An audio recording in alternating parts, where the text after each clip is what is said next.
Hello. For the last few days I've been coming down every other day or so and just picking things. Beans, potatoes, greens, and other apples too. But I think it's about time I showed you how things have changed, because we're at a turning point really, and some things are coming to an end and some things are coming to fruition. So I'll show you around, show you what I've done in the last few days. I've emptied this compost bin, which was mature, and started another one here. I spread the soil that came from it along this row of potatoes where the ones that I've harvested were. As you can see, I've also cut down the tops of the other ones. They've stopped growing and they were beginning to show signs of blight, so I've taken the leaves off and I'm going to burn them. But the potatoes should be okay underground.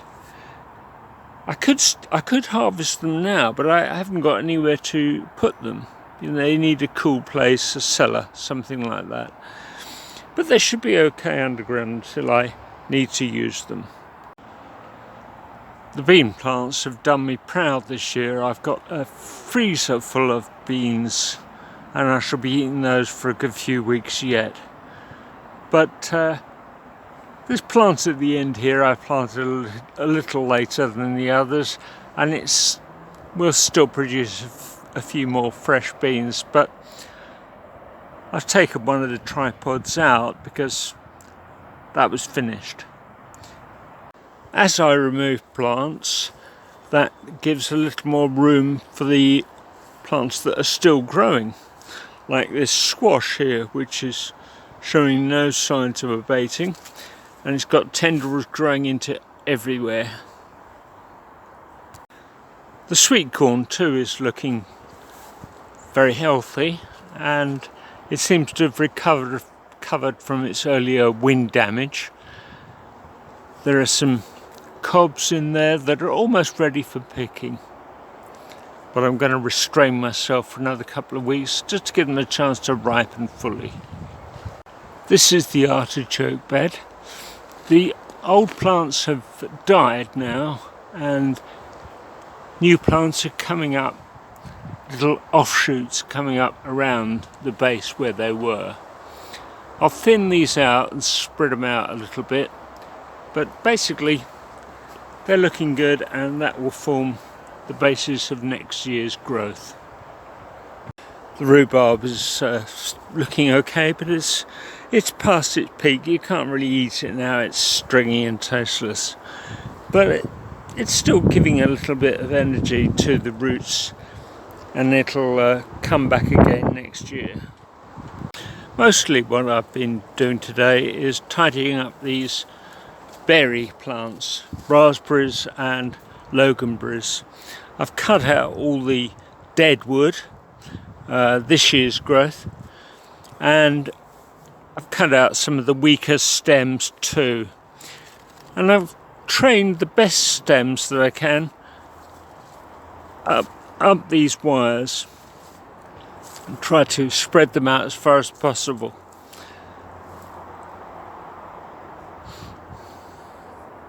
Now I do have one dilemma: what to do with this tree. It's a fine tree and it's growing very well, too well in fact.